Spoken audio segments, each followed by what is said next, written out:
Greeting YouTube. Today is a story about someone trying to do good and being punished for it. A Mormon bishop faces excommunication for wanting to stop sexual interviews of children. Starting at the age of 7 years old, youth in the Mormon church begin worthiness interviews.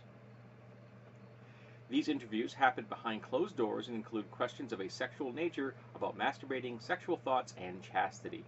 Sam Young, a former Mormon bishop who staged a 23-day hunger strike in protest of the church's policy to conduct one-on-one interviews with children involving sexually explicit questions, has been warned he faces being excommunicated from the Church of Jesus Christ of Latter-day Saints. I always thought that was a really long title.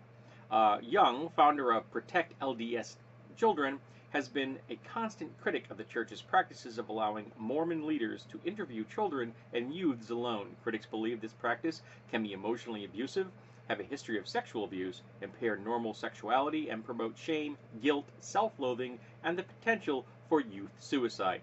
Now, I'd actually go a little bit harder than that intro says, because, we actually know that Mormon kids, teenagers in specific, have committed suicide because they were masturbating. And this is almost always young men. Because there's an old joke, let's put it this way, that 90% of men admit to masturbation and 10% lie. Kids masturbate, particularly male kids masturbate. Everyone should masturbate. It's good for you. It's healthy for you. Go ahead and do it. And anyone that tells you it isn't good for you is trying to enforce their personal agenda, or religious agenda in this case, upon you.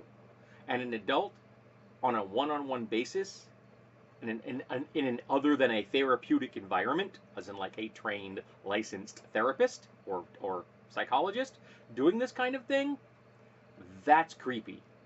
Flat out. You show me a guy that wants to sit a 7-year-old down and talk about sex, I want the police asking him questions, and I really like his computer hard drive scanned. This is not normal.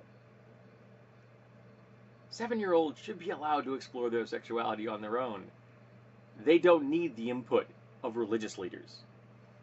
Now, people who have been to my channel before know that I am not a proponent of social conservatism. In fact, I consider social conservatism to be a disease, to be the most egregious danger to our humanity that there is. That social conservatism is the biggest risk that humans face at this time in our history. It is the underlying, it's the foundation of misogyny and racism and homophobia and transphobia and religious zealotry. It is just the basis of bigotry. The idea that you believe something, and that means that you have the right to impose that belief on the world around you. Because that's what religious conservatives try to do, what social conservatives try to do. It isn't enough for them to personally hold the belief. They believe the whole world around them should hold the same belief. And here's an example. The leaders of this church feel that they have the perfect definition of what sex is. And if you don't fit right in there, they'll either stretch you till you do, or lop your limbs off in case you've gone too far. And that's not healthy. People should be allowed to express themselves, or not express themselves in the event that they're asexual, the way they want. And this is not a healthy way of doing so. These aren't parents talking to kids about sex here. These are religious leaders on a one-on-one, isolated environment. And that is rife for sexual abuse and emotional and psychological damage. Now, I say this as someone who is a survivor of sexual abuse from a scoutmaster, but still a leader in my particular sphere who engaged in sexual abuse of children. Why? Because the environment allowed him to do so. And the environment in this article that is discussing allows them to do so. So, kudos to Sam Young for having the spine to stand up to his church and say, no, you can't do this.